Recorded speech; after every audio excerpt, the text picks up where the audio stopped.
انت برضه جبتي علبه كبيره؟ يا بنتي ليه المصاريف دي؟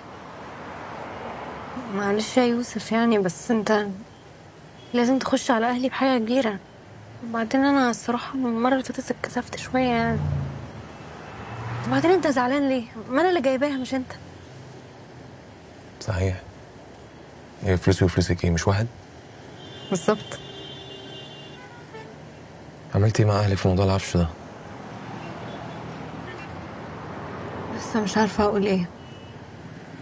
حاسه ماما هتتضايق قوي. وتتضايق ليه اصلا؟ الموضوع اختيارك انت. هم مالهم؟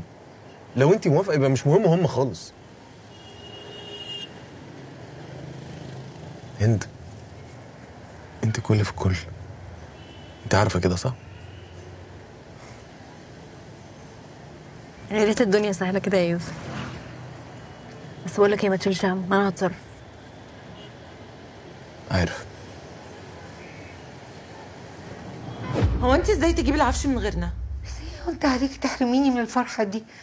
اخس عليكي يا بنت اخس. ايه يا جماعه الافوره دي، مالكوا في ايه؟ عادي يعني، انجزنا كل حاجه. عادي يعني؟